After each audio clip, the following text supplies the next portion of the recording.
All right, Campbell's Comments New Zealand show back for another week, and I'm going to have to put you on a retainer. Nigel Armstrong, thank you very much for joining me, mate. Yeah, I can be paid. I can be bought too, to be fair. Well, you're more reliable than the NZB boys. Cam Bray, I think he's fishing somewhere. I don't know. Cam Kirkwood might be, I don't know, at a disco looking for a girlfriend. I'm not sure what those boys are up to. Yeah, Cam Bray is turning into a lightweight, to be fair. He is indeed. He might blow away if he keeps losing weight at the rate that he's been losing it, that's for sure. Yeah. Very, very good. Wanted to touch on a few things. There's a great little story we sort of half alluded to last week, but after the win last night, this is going out Monday, but Saturday night at Menangle, we're definitely going to come up with talk about Spellbound. But just quickly, the Kiwis do a great job breeding and all the rest, and you come over to Australia and basically take a lot of our riches and all the rest. It must be it must be so good when you deal with the likes of Johnny Stuyvens and those guys down in the South Island. They're down far removed from it, and you get to talk. You get to talk. You get to talk to him about he's better than me. I'm telling you, the guys. This guy's better than me. You get to talk to him about how good their horses go in Australia, in New Zealand, and the likes. They do a great job, don't they? Oh, absolutely. And it's not until you go down there and have a look at the green paddocks and the grass and the hills and, geez, the place is always looking great. The horses have to do well when they come down from there. The Arden prefix is one of those names. I was fortunate enough. I keep saying to a lot of people, I had Arden Rooney here. We never got him back to the track, but we're trying to rehab him at the end of his career to get him back to the racetrack. We had him for 2 years, I think. He was just a beautiful horse, but it's synonymous here in Australia. And they had a nice winner at Menangle the other night in Arden Messi. But there was one at Addington the other night, and you interviewed the guys afterwards. It seemed to mean a little bit to the guys anyway in question. A horse called Arden Reality. It was only his 5th win in 31 starts. Like he doesn't look like he's a world beater or anything else like that, but the boys were pretty cock-a-hoop afterwards. Yeah, I think they had a few issues with the horse. I think it started off pretty good, and then it was sent up to, I'm pretty sure it was Regan Todd, if my memory serves me right. And yeah, he's sort of worked the oracle on it again. And as I say, those Arden horses from down there, they're tough buggers, just like the Southlanders. They have to be, apparently. I'm looking forward to going there in November. I'm hoping the sun's out. They're talking about being their Cup Day, so that's in November. Like obviously not in the New Zealand Cup, but obviously some lead-up races. Yeah, that's right. That's the IRT New Zealand Cup, of course.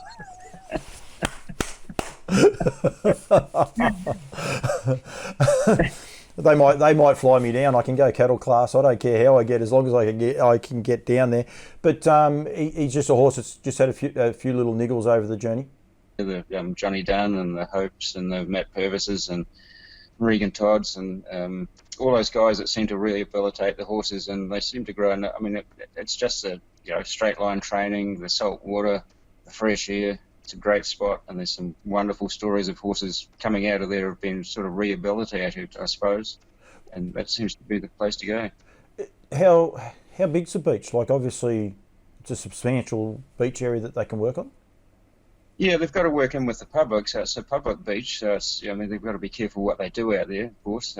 But yeah, they turn either left or right, depending on which way the wind's going. So they obviously want to run home with the tailwind instead of into one. Yep. And yeah, they share it with all sorts of people, surfers and fishers and people walking their dogs and cats, and well, probably not cats.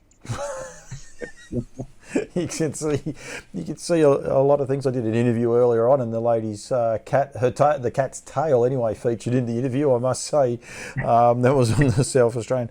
It seems a very interesting beach. I've seen. I think it was Johnny Dunn's property. They did with the NZB sale. They did a promotional video, and they had where they go down. It looks quite a steep decline or an incline getting out of there, but it looks very, very cool anyway. It actually does look cold, but it looks like a really nice setting and a nice place to train horses from.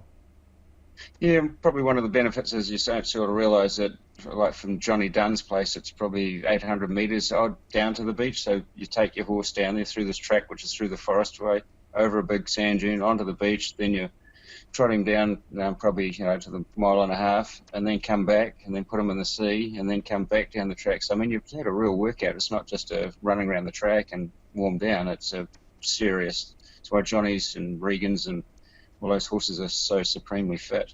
Did you just say mile and a half? Yeah. Well, In 2,400 then.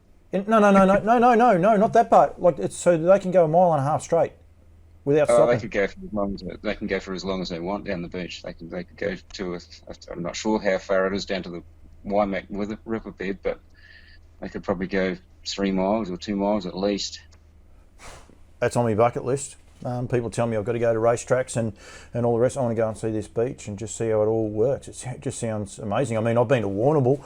Warrnambool's different and it's experience, and they have to share it with people. There's people you can have coffees overlooking where they swim the horses, and they didn't at Warrnambool now and the likes, and they get a lot of grief, but it's very well run. But I look forward to having a look at that place. It sounds enormous.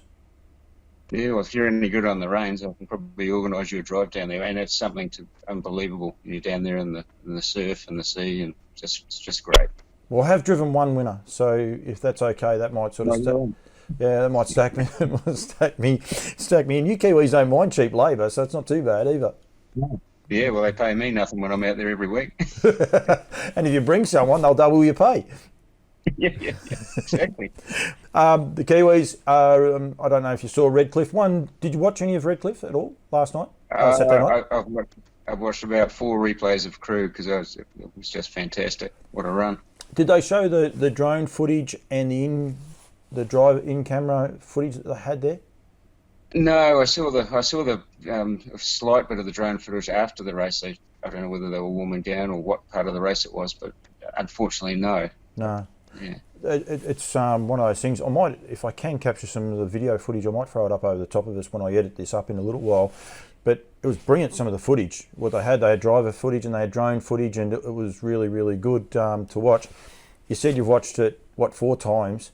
It was brilliant to watch live, and I must say I actually replayed straight away and went back and watched it again. He was awesome, wasn't he? Yeah, and it's amazing that Cran does so well, and now that Nathan's not with him, I can't work out how that is. Who's Nathan? Nathan Purdon, who was training with him.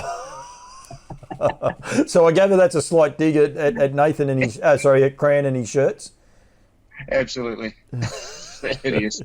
They are. I don't want his shoes, though. His shoes are all right. I saw him, he had an interview with him out in the paddocking somewhere in Queensland, I think it was, and he had a respectable T-shirt on. There was no flamboyance about it in any way. It was just this lovely T-shirt. That's just so you can't pick him out as a Kiwi. You probably rob him if you work that out. You've seen a fair bit of him over there. How good is he? Crew. Yeah. Unbelievable. Yeah, I think he just had an off day in the jewels. I'm not sure what went wrong there, but he's a freak of nature, that horse. A fantastic animal. My thoughts on the Jules run was potentially brilliant drive in front on BD Joe. I think that was he drove his horse to beat Krug as best he could, and he worked it to within a metre, and it worked beautifully.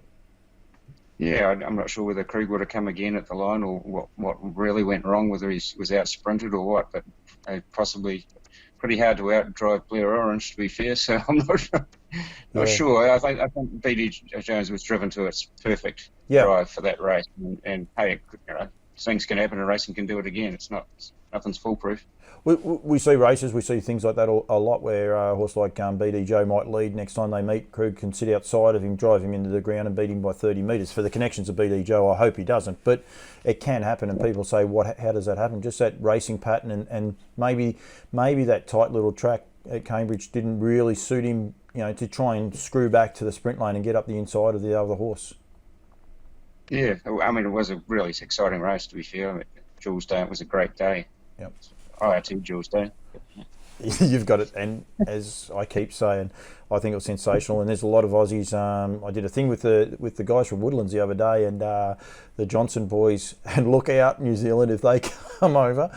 But they've put the jewels on their bucket list, and I tell you, you guys are going to be in for a great show if they do come. They're from Wagga. There's three brothers. They're massive. They're Man Mountains. They're my best friend because they'd knock me into next week if I wasn't. They do a great job breeding, and they're a lot of fun. So hopefully they get down there to the jewels as well next year or the year after, and hopefully it continues because I think it's great. I think it's a great way of selling a product. Having all the best of the best there on the day, trying to compete. I think it's sensational. Absolutely, I think one of the strengths is that any horse can enter there. I mean, it's good having the sales racing for NZB and that, and it's good having the size stakes and things. But this is any horse can qualify. If you win enough money, you're in. It doesn't matter what you paid up for, and having 9 Group 1 races in a day, it's unbelievable, and it's just such a great occasion. Just quickly on that, it's a little bit off subject because we did have a main reason for coming, but a couple of years ago the Australians went. Grant and Kieran took a horse over there. I think it was to Cambridge actually where they went. May not have been, but anyway. Do you like the fact of the lure that there might be the odd Australian coming over, or do you like it purely as a whole, like a Kiwi show? It's a tricky one, really, because you sort of think, well, why would you invite over these Aussies to clean you up? But the good thing is that they haven't so far. So, and for betting wise, it absolutely makes sense to have an Australian in every field because it gives us Australian interest, and the Aussies start betting into there, and that's absolutely what we need. So yeah, I'm 100% fan of it. Financially, it makes sense to have them. But potentially, as a Kiwi, you're probably just as happy if they don't. If it just stays a whole Kiwi show, that's okay as well. Yeah, but hey, as an industry as a whole, we need the Aussies as much as you need us. We need you. Hopefully, with the change of seasons, all round now with Australia and New Zealand, and I must say, well done to Martin Pearson last week. I think he can change more hats than what you and I can. I tell you, he didn't drop one sponsor's name. He dropped about 10 as he was going. He was sensational. But I think that's one of the challenges, that we're going to have all this great time to be racing, but hopefully we can commingle it in, that we can have Aussies going to New Zealand and New Zealanders coming out here to Australia and build profile, make it a bit smaller, make the world a bit smaller. And as I said, I think it makes harness racing stronger if we include New Zealand and New Zealand can include us. I think it makes us a much stronger entity myself. So that's my thoughts. Not everyone's thoughts, but that's definitely my thoughts. No, absolutely. And my good friends at IRT that sent Spellbound over there. It's just as easy to bring it back and take it back there again. Backwards, forwards, backwards, forwards. We've got to be careful because NZB have got their own plane line as well, remember? So we got when we start talking airplanes, we're in all sorts of trouble, but that's okay. We'll look after IRT this time and that'll be fine. Spellbound, Nige. Now we spoke about Spellbound last week. And we had a good talk about her and where she's at and the fact that you syndicated her and all the rest. When we hung up, you sort of forgot a couple of key components of it with the ownership, and I'll let you explain how the witches work and where they come from. But I also do another show. I do another show where I go live on a Wednesday, and you came in and you asked if Spellbound might be able to go 150 on the night, and myself and Daniel both thought you wouldn't because the field wasn't big enough. We thought they might sit up and walk. The field got smaller because of COVID, and you were within 200ths of a second of cracking the 150. It must have been a great rush for you and the owners, but there's a little bit more going on behind the scenes with the whole story, isn't there? Yeah, well, Spellbound's sort of like it's more than just a horse to the people that are involved. I mean, there's 300 people involved with racing it. Not all of our owner, but there's 50 owners and 256 witches who lease 30% of me, so it's a big family. Sorry, when you said last week about the witches, I was thinking there was about half a dozen of them. No. I think Rachel's one of them who works for NZB. She's one of the witches and all the rest, and she fits into the hat very, very well. But I better be careful because if there's 250, I might be in all sorts of trouble next time I go to the races. Yeah, 256 of them, one man witch, who's me, and head witch, which is my wife. Yeah. So how did that come about? How did it come about? How do you get people to agree to become a witch? Well, basically, what the Witches is, I lease 30% of a series of horses to a ladies syndicate who are called the Witches. So I lease it to them with no cost. So what it is, they pay I work out what it costs to run a horse for basically 2 years. I divide that into 30%, and then I charge them that amount. So I think the Spellbound and two others was $150, one payment, lasts for 2 years. They race 30% of Campbells. So I don't take no commissions. There's no winning percentages or anything like that. They get whatever they get back is the prize money, 30%, and whatever money's left over from running that syndicate. So I think the first witches was 100 witches and $100, and they got back about $80 and they 86, I think, and they won about, I think, 10 or 12 races or something like that. So this is the new witches is this syndicate. I think it was $170. I was trying to get 300 witches, which I'm still working on. And at this stage, they're probably going to get their money back a bit more, which would be really fun. I mean, yeah, it's just a good way to get more people into harness racing, and that's what I'm about. The more the merrier. You want to talk to Anthony McDonald, because Anthony McDonald, he is, I forget the actual terminology, but he's happy to sell a person a 1% share. If they want to buy a horse and they only want 1%, they can have 1%. Yeah. He's more than happy for them to come along. But he is like you and I. It's the cheapest form of entertainment. That if a person pays $40 for the year to be a member of a horse and they only pay, get 1%, yeah, they're not going to get rich. It's not about getting rich. It's about the experience and the ride that goes on. Yeah, well, these witches are a 1,000th of a percent. Yeah. But it's just fun. It's entertainment. It's fun, and they all come to the races. They can't host us in the Brecon Winners Bar usually when we win at Addington. They open up a bar upstairs for us because we might have 150, 200 people there, and we win a race, which is fantastic. And that's great of Addington as well. That's awesome that they do that. Yeah, absolutely. Addington have been really good to us. To be fair, they've got behind what we do, and it is fantastic. And things, the days of if you win four, if you turn up with 20 people and they say, "Oh, sorry, we can't," we only want about 8 of you coming into the winners bar. That's long gone at Addington, which is really good. Yeah, I must say they looked after us the night I was there. I think they said that after the last I was with the NZB boys and they took us in, and yeah, that was terrific. I only drink water, so I'm a cheap shout. They weren't worried about. Well, they weren't one bit worried about that part. So there was a story you said afterwards that there was an offer put in for her to purchase her just recently. And you knocked that back. You alluded to this not long after she won, with you and I messaging each other, and it was quite a substantial offer. Yeah, it was Nathan. Well, Michaela through Nathan texted me and told me we had a serious offer, and I said, well, is she for sale? And I said, well, everything's for sale at a price. And they came back, well, it's a serious offer. It's $200,000. It took me a wee while to think about it. I said I need overnight to think about it, and I thought, how do I approach the witches for a start who leased that horse off me? I mean, ultimately, running the syndicate, I can sell the horse whenever I like.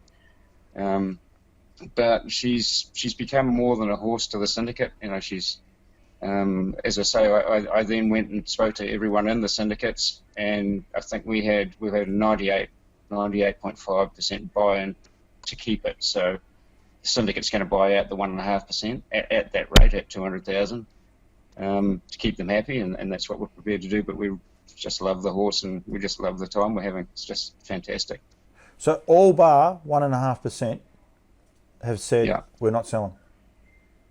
Yeah, it's funny. I sort of got courage up to go out and tell Johnny that, because usually you think I'm an idiot, Johnny Dunn. And I said, look, Johnny, well, you're probably not going to like what I'm going to say, because I did negotiate with Nathan that if we did sell it, that half the commission for the horse, because normally when we sell a horse here, we give 10% to the person, to the agent or to the trainer. So I did negotiate with Nathan that we'd only give him 5, and we'd give 5 to Johnny because of the all the work that he's gone. So I mean, it was $10,000 potentially coming his way, and I said, well, I like to break it to him. I said, look, I've turned down some serious money for the horse, and he said, oh yeah, how much was it?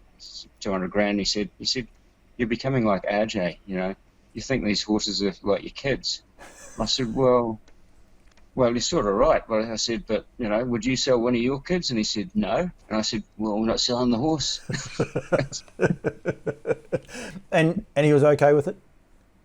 Yeah, he was fine. I mean, at the end of the day, it was a sort of a surprise that I was going to give him, that I'd worked out the price for him because he'd done so much work for it, and he's such a go-to guy, and I respect their advice and that. But yeah, it's one of those things, isn't it? He's like a kid. They're horses. That's how we treat them. Honesty gets you a long way though too, and it'll get you a little bit further. You also alluded to me that someone wasn't well. I should have had this up. I reckon I did this last time to you too. But there was someone that Jonty. Oh yeah, no, you can say Jonty's surname as well, but he's not exactly in the best of health. Yeah, Jonty Smolenski is a wee boy that was born with TDT, and I could translate what that means to you, but I can't pronounce it, so I won't. But it's a degenerative sort of a thing, and they have a limited lifespan. I got to meet him at a race course in Methven, in fact, and sort of fell in love with the wee kid. I got to look after him. For some reason, the pass the parcel, I get the wee kid and looked after him for about 5 minutes and thought, man, I just fell in love with the kid. So what me and my wife do every time any of our syndicate horses race, or any of my horses races, full stop, 2.5% of whatever we win goes to Jonty's journey. So it's just it's not a huge amount of money, but I think anything that can make kids' life better is, if I can do that, well, I think I've accomplished something. Well, we have. Yeah, and harness racing has as well. Yeah, and it's like, as I said before, this industry is such a family-based thing. Actually, one of the first time Spellbound raced was at Addington. First win, I should say, and well, it was the first race as well. So about 12 days earlier, Pete Davis and Margot Nyan had a big accident here in Canterbury. They got run into it onto an intersection on the way to the races, so they were in hospital for a while. So we decided, as Western syndicates, we'd try and raise some money for, to give them, to try and get them back on their feet. We raced Spellbound in their colours for its first win. She happened to win, which is really good. And again, we donated 2.5% of the winnings to Pete and Margot, but we also raised, altogether on the night, we raised 8,000 through Westview Racing Syndicate, so we gave that to them. So again, that's why the Spellbound has become a special horse to us, because she's involved in everything we do, and it's just, we're there for the ride. You're there for the ride, and you had a great ride on Saturday night. It was a bit thrilling. A couple of social media guys, they're good punters over here, the Carroll boys, and they were surprised she paid $6. Were you surprised? She was a rank outsider of the field, and people say $6 rank outs, but she was, because it was only a 4-horse field. It was a good betting race, but she was the outsider.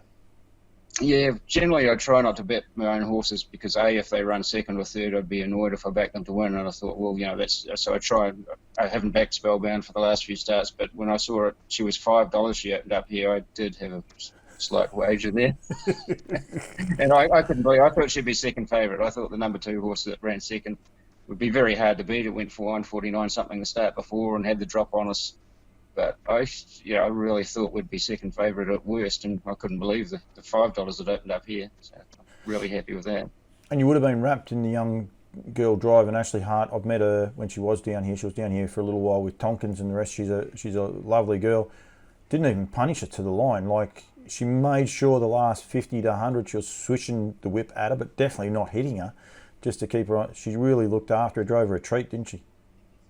Yeah, well, I got the message from Michaela saying that Nathan, smartly enough, have moved out of Sydney and left with Ashley, was looking after the horse, and do you mind if I drive her? And she drove it, and I said, hey, look, when the horse is in Australia, it's your horse. Treat it like your horse. You make the decisions. I said, I don't know Ashley I don't know many of the Australian drivers, and man, she was fantastic. She was perfect. She was, fresh out for 30 days. Obviously, you don't want to knock them around. She drove it cold. She drove it to perfection. Can't be more happy and more impressed with her as a driver, and she's looking after our horse. Yeah, no, well done, mate. You told me that you watched Krug's race 4 times. How many times you watched? Yeah. How many times you watched Spellbound? I can't really say it publicly when I'm thinking of. Right, okay, I don't know. It'd be Be more than 20. Mate, well done. And thanks for telling me. One, I want to meet as many of the witches as I can. As I said, I met Rachel. I can't remember Rachel's last name, but I definitely know she works for NZB. She's in the front office. She'll tell me off for forgetting her surname. And I think she's in Queensland at the minute. Is Spellbound going to get to Queensland? Is this a chance, or is she in Sydney now? I'm hoping so. I mean, as far as I know, she's still going to be getting to Queensland. That is the ultimate goal. And as I say, Nathan's there already, so he was smart enough to leave town. Yep. One thing I must say that there's only one he-witch at the moment. I am going to send you over papers. You are going to become a member of that syndicate. You are going to go to the presentations for me if I can't get there. Take the cups and things. And I would love to, and I will serve all the other fellow witches. They're warlocks, aren't they? Aren't males warlocks or not? I don't get called that. Okay, I'm a witch. I can handle it. I appreciate it. I definitely will not be taking any money at all for my position. I can tell you that. That's for sure. You can do with it what you like, but I appreciate it, and I look forward to it, mate. Yeah, absolutely. I'm looking forward to it. My plans are to sneak over there my wife's going, as I said last week, on the 10th and 17th for those two races, and hopefully I'm going to go for the 17th. All going well. Hopefully things settle down with COVID in Sydney and everything does get back to a little bit of normality here in Australia. It's just a little bit messy at the minute, and all the Sydney side, it was terrible to see what it did to racing. Did you see? It was one of those ones. I don't know if anyone advised you that the times had changed, but because one race it was a country final, so every horse from the country couldn't get there, so the race got deleted. It just really decimated their program. So yeah, you must have been borderline on missing the race. Well, to be fair, I was watching the TAB all day because watching what the odds were doing, and it kept coming up 9:50 our time, 9:50 our time. I thought, okay, but I kept looking at the race before it, and it was like they had no divvies up for it. But okay, it's strange. And I just happened to be flicking TV channels and flicked onto it, and it came up, and I thought, oh, it says Spellbound there. It can't be. And then I looked at the field they'd gone down the straight for the first time, and I looked at the colours, and I thought, well, that's not Nathan's colours, so it can't be Spellbound.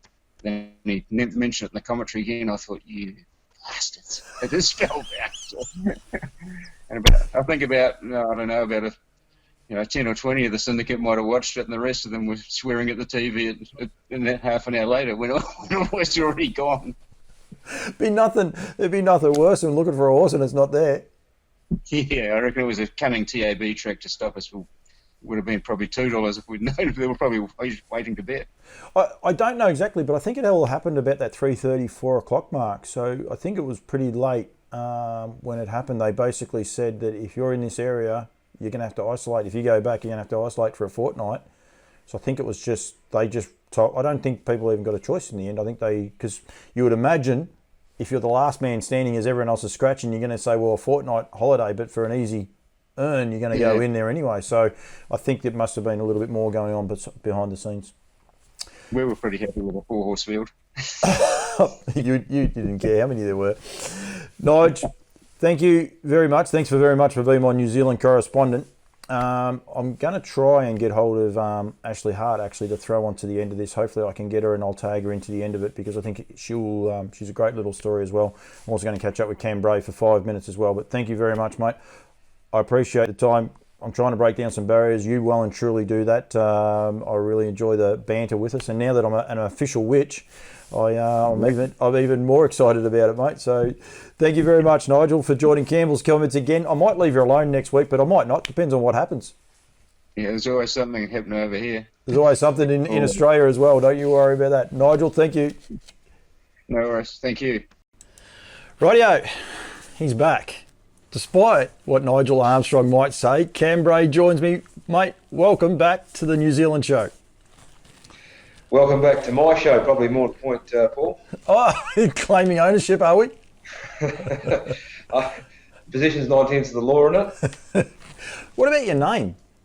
Cameron. What do you mean? Well, Cam and Cameron, it's the most used name in harness racing now, especially in New Zealand. Cam Grant. Cam Kirkwood, Cam Bray. That's probably the only 3 Cams in the industry. Ironically, we live in the same town, 2 of us work in the same building. And obviously Cam Grant's not too far away. He's just, for people who aren't aware, Cam Grant's just been announced as the another. I don't actually know his official title, but working for Woodlands in selling the service fees and providing a service for the breeder and the participants. No. So, no, he just lives around the road here. So, we're all must have been a very common name there for a while in this part of the world. Yeah, I could say something to that, but I'll just leave that alone. You had last week off. I actually had Martin. I've forgotten Martin's last name. I haven't got it written down in front of me. Martin Pearson. Great man.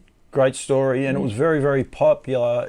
What he said, he's a very passionate harness person, isn't he? Off the Sire Stakes board. You probably won't get anyone more passionate than Martin, and I've quite a bit to do with Martin with his role on the Sire Stakes board, and he does a great job for the participants and the industry. So he's been involved very heavily in this change of birth date, process. So you've been right to this horse's mouth, so to speak, to get the answers. And he said some really key things last week. I encourage everyone to go back and actually watch it. But I think a lot of people believe that breeding a foal late in the season, that it'll be basically ideal to sell it to America, but it won't work that way because the horse, when it's born, will be effectively classed as a 1-year-old in America, not a zero old. But you understand what I mean. It's nothing really changes in that aspect. No, not at all. But it is good that we're going to be able to align ourselves, and just that's one of the things I said there before with Nigel. Actually, it wasn't with Nigel. It was with the lady from South Australia. I think it was trying to capture all of the events, I suppose, for the year. It's going to be tricky, but it also could be very, very exciting for harness racing. So it is one thing to look forward to, as is Queensland harness racing and the likes. Well, when it's cold and wet like it is in New Zealand at the minute, mate, racing over the weekend was sensational. I did an interview with Nigel, and while we're talking about this horse, I might just bring it up, but Spellbound, she was just phenomenal the other day, winning at Menangle. Only a 4-horse field, but to go 150.2, like, it was just a great run, wasn't it? She's done a super job since going over there. She could have been she probably wasn't the best filly here in New Zealand, but she's definitely grown another leg and it's really thriving in the conditions over there. So what a great way to stop off on the way to Brisbane. Yeah, absolutely. And I just sped it up. It's a 4-horse field. Thought it'd be a bit of a snore fest, but I must say I did tune in to watch it, and we're just about, well, they get 400. As soon as they turn from home at Menangle, they've got 400 metres to go. But her speed, like, she just loved that big long straight, didn't she? She really got to excel into that speed really well.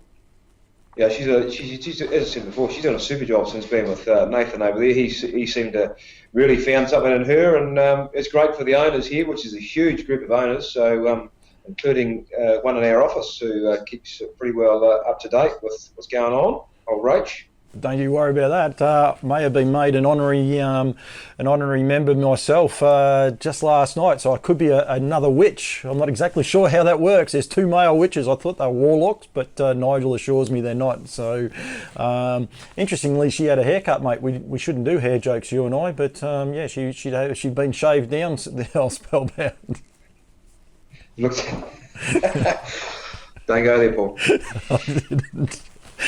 just a little bit of fun. Queensland harness racing, and I got to watch it live through Sky Channel over here, and some of the coverage they had was sensational. And I said to you today, watch a couple of the replays with the drone footage and the likes. Unfortunately, they don't have it on their replay channel, so any of the Kiwis go to the website and go to watch and expect to see great different footage. Bit disappointing you don't get to see that in the post-race videos and the likes, but still you get to see some great racing. No more than Krug, mate. He is an NZB graduate, I believe, and son of Better's Delight. So there's 2 of them, these sponsors. I've got to lift the game between Martin and Nigel. I tell you, it's hard to get the sponsorships all in and keep them going. But he was just dynamite winning, wasn't he? Yeah, he was, mate.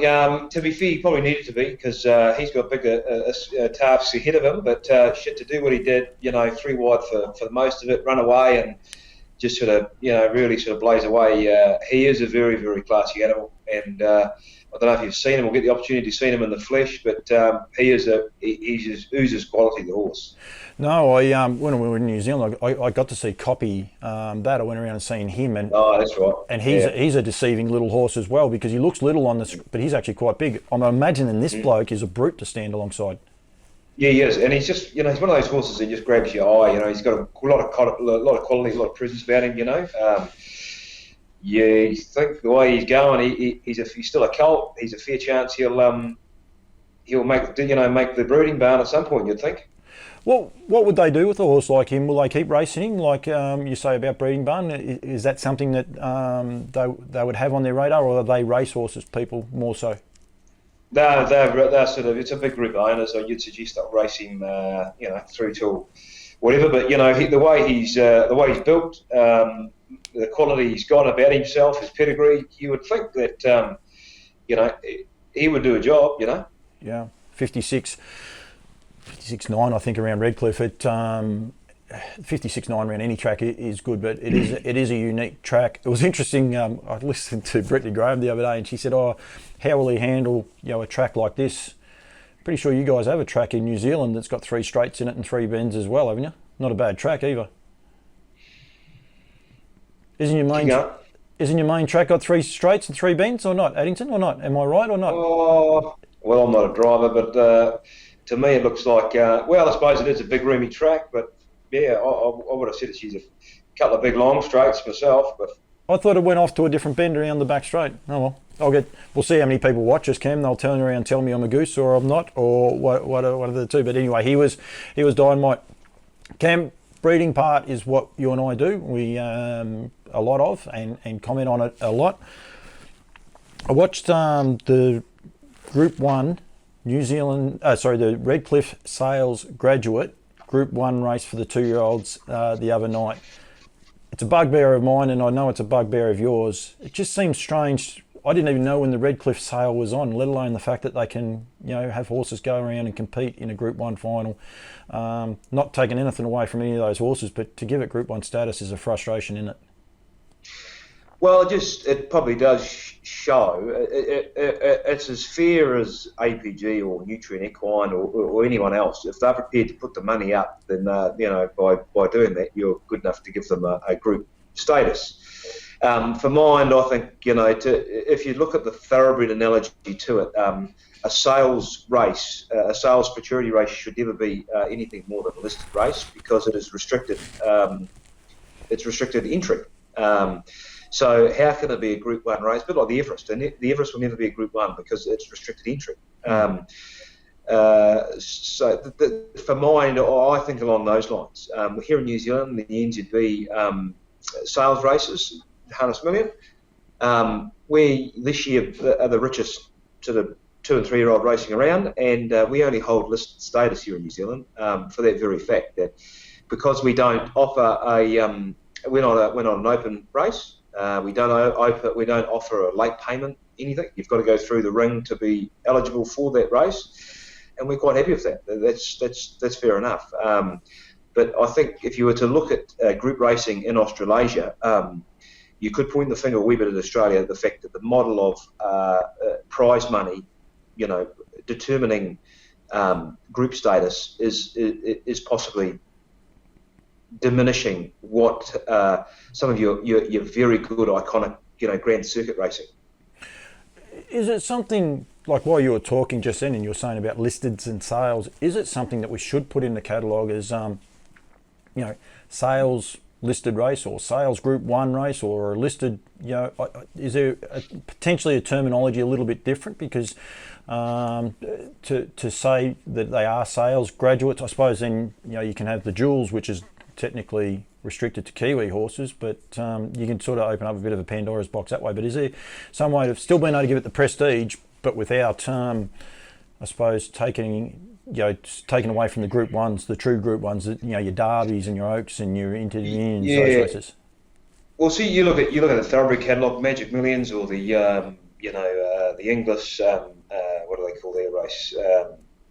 Or even the Karaka Million, for argument's sake, it will come up as RL in black type, so restricted listed, and that's all it'll ever be. And people know that.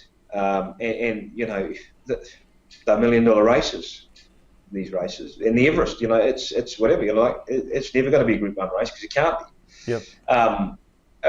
And the reason they do that is what they did is years ago they got together that all the companies that sell horses in the world and created a group that basically re-looked at group black type racing and came up with a formula or a number of Group 1s that was spread across the world, and then basically to upgrade a race to a Group 1 now has to go through a number of checks and balances to actually be worthy of a Group 1 race. Now, I'm not saying we have to go to that extent, but for me, what I think would be great is that you go to NZB sale, APG sale, Nutrien Equine sale, and you open the catalogue, and a Group 1 in one catalogue means the exact same thing as a Group 1 in another catalogue.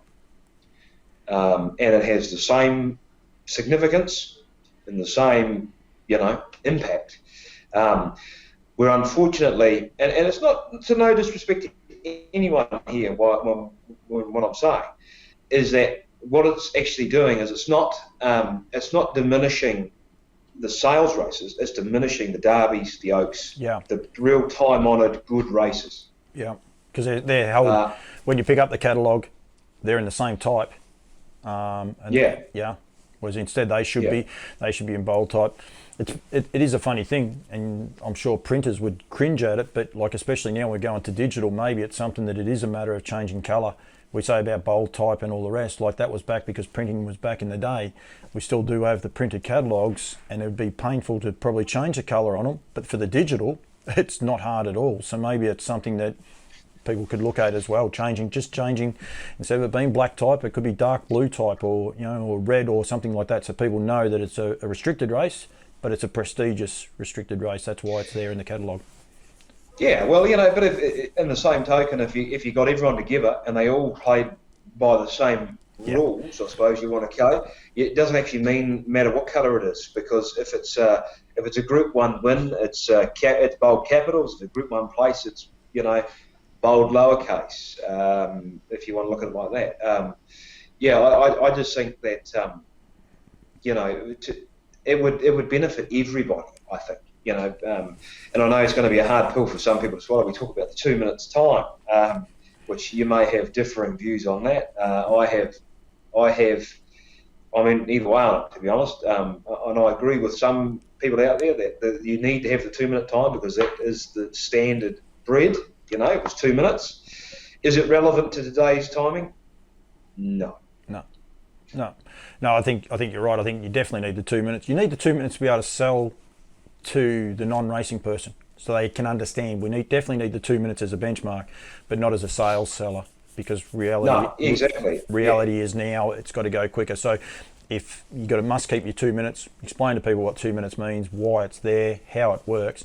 You know, but just watching that video just there before of Krug, I don't think he ran a quarter under. He might have ran one at 29.1, I think. Every other quarter was under that. So, you know, you explain the 2 minute analogy to them and they watch a race like that, they'd be like, well, how does that work? So, yeah, it is. Yeah, exactly. It is definitely. And the only thing is, you know, we've had it here in New Zealand come up numerous times. If you change it, what do you change it to? Yep. And is it the same for the trotters? Because currently it is 2 minutes for both gates. Yep. Do you give them a little bit of an easier time or what? Because they don't physically go quite as fast. And then in 10 years' time, is it still going to be relevant? Yeah. And you and I could talk about this for zonks, but I was just thinking then, we've just changed our season, breeding seasons, or racing season in Australia and season in New Zealand. All of a sudden, we're going to have horses that are going to go through a catalogue as a 2-year-old, and they're going to go 155 because they're effectively a 3-year-old to what the 3-year-olds were 3 and 4 years ago. So if you go 10 years, all of a sudden, it's going to, probably in 10 years' time, it'll be okay because it'll be all in the first generation. But right at the minute, if you go 3 or 4 more years' time, you're going to get some 2-year-olds with some cracking times that may make a mare look, you know, a lot more prestigious. So that's a challenge, and it's the same for you know, size statistics and bits and pieces like that. Because you guys have been through your this is your first full calendar season, Yep. isn't it? Yeah, we've started this year. Yep. Yeah. So we're going to do the same, I think, by the sound of it, to you guys as far as their reporting is concerned. So we'll go through a small asterisk season to get us through to the end of this calendar year, and then we'll start a full season from January 1 through. So statistically, some of our statistics are going to be, with the asterisks, but it will slowly make sense as we go. There has to be a line in the sand somewhere, doesn't there? Definitely does. In Melbourne, mate, the other night there was some, the Kiwis came to the fore, Andy Gaff and Kate Gaff. They do a wonderful job for you New Zealanders over there. Tango Tara taking out the first. We found out, myself and Cam found out an interesting little stat. The Kiwis have trifected the first race for the last 2 weeks because we were doing a little bit of a chatter and Cam was on the different week, but it turned out, you've trifected the first race. But Tango Tara looks a lovely type, got a little bit of a hitch in his gait, and if they can get that out of him, he'd be very, very dangerous. But the one I wanted to talk about to you is the job that Andy does with these trotters. Monaro Maro, being a former New Zealand horse, didn't have sparkling form. And came out. Now you would have, Sorry, carry on, mate. No, I was just going to say, just for the Kiwis, the Matriarch Stakes might be run in wintertime here in Victoria. That was a cracking race. I encourage everyone to go and watch it. It was I'm set to go, who is a real mare of the future. She's got a real future for Yabby Farms. She's ran sixth and been beaten 3.8 metres. It was a cracking race, the finish of it. So, but the job that Andy does over there, I know he has a little bit of trouble trying to find the trotters, but does it make waves over there with the Kiwis? Well, you see, it does, but you see those names, Gaff and Norm Jenkin. They don't get too many dot balls, do they? Like this, to be fair, this Monaro Maro, it was a pretty, it was a nice enough horse, but it was a journeyman type horse, if you know what I mean. By a sire who's pretty underrated here in New Zealand. But back at me, he's done a good job since going over there, and Andy's got one for him. So Monaro Maro, he's by Superfast Stewart, which I don't think many people will know over there. But he's a son of Cadabra, who a few will know about. Yeah, there's some good Canadian breed horse. There was some good, because of the frozen semen, there is some interesting ones. I can't remember who it is. I'm sure it's one of Brett Lilly's horses was by him as well, Superfast Stewart. Actually, could be, I can't think of his name either at the minute. He was an ex-Kiwi horse as well that goes very good, won a couple of weeks ago. So he stands here in Canterbury, actually, out of Methven. So he stands here in the flesh. He'd be used to the cold. Mate, I will let you go. Arden Lodge, Johnny doesn't mind getting he's a good little run. He's all right, Johnny Stiven. He does a good job. He had a good weekend here in New South Wales. Arden Messi won the first race for him.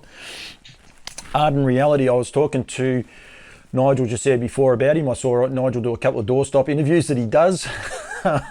People try to run away from him and he had them in the corner at the likes. And I've got to apologise for my video with Nigel. It just broke up. I actually threw my logo over the top of it. Technology these days, it's a very wonderful thing, and we just had a little bit of a glitch. So I do apologise for part of that interview having to be cut out. It wouldn't have mattered if I'd left it in. Everyone would have turned off, I can promise. But we just had to cut it out. But he had a good weekend, as he always does, but they posted this photo up on their social media feeds today.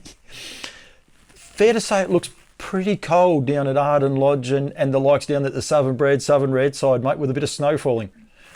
Well, I can tell you a story. This morning I bloody woke up at 4:30 this morning to get showered up to go to the airport for the first flight out of Christchurch to Invercargill. So I'm there waiting there at 5:30 in the morning, get through to just about due to board the plane, cancelled due to the bad weather. So I've had an early start to the day for no bloody reason. And they tell me it's rough as guts down there. Yeah, there's a few people on social media working their horses with the covers on, and it was snowing here in Christchurch, about 1:30. Now the sun's shining again, so what a crazy old place we live in. Does it snow much in Christchurch, or is it? Oh, you might get the odd snow shower, but nothing. We haven't. Generally, it makes news when you get large amounts settle in the city here. Wow. Okay. Very good. All right, mate. me and Nigel might have mentioned that you're off fishing or something along those lines, but we're not exactly sure. You haven't. The beauty of it, this show, Cam hasn't seen the first episode or the first part of it, so Nigel hasn't missed you, mate. Thank you very much for joining me. Yeah, do you, knowing me as well as you do now, do you reckon I'd stand still for that long to go fishing? No. Not a chance in hell. I haven't got much of an attention span, I'll give you that. No, Fishing's no good to me. I will say thank you very much. I must say thanks to Nigel Armstrong as well, and I think he's going to become a bit of a regular because he provides some gold. He does some really good things too behind the scenes as well, so I didn't mind promoting him again. And as I said, he doesn't miss the sponsors. IRT, I don't think they're a sponsor here yet. I had to explain to him that NZB have their own airplane as well, so it was a little bit of the pointing of the hats there for a while, Cam. Don't worry, I'll stack up for you. It's all good. Second flight going to America in another couple of weeks' time, actually. Picking up another flight going up to America. Picking up some Aussies, or? We will do. It goes via Sydney, yeah. So if you got one to fly up north, give us a bell. We'll give you the what's our catch cry? We'll give you the first class service at economy rates. I think it's our catch cry. I hope you got that right. James will be on to you if you got it wrong. Hey, tell me, you want to make sure when you talk to Nigel next, see if what his paint speeches are this week. All right, I will. I might be able to get him on as a sponsor for Campbell's comments. Yeah, get the paint lab on. Cam Bray, thank you very much for joining me, mate. This has been another week of the New Zealand show. We might have 3 viewers, who knows, but it's been a bit of fun. Thanks very much, mate. Stevie Gold, see you, mate. Woodlands Stud is proud to present its 21-22 Down Under Stallion roster for the coming season. The world's finest standardbred stallions are available to Australasian breeders for the coming year. Amongst those are American Ideal, Bettor's Delight, Down by the Seaside, Lather Up, Sweet Blue, Speeding Spur and What the Hill. Woodlands will once again stand horses in Australia and New Zealand, and all inquiries are via our website at www.woodlandstud.co.nz. Alternatively, seek out Mark Hughes in Australia, Cameron Grant and Stacey White in New Zealand. Once again, we look forward to bringing you the world's greatest standardbred stallions in the 21-22 breeding season.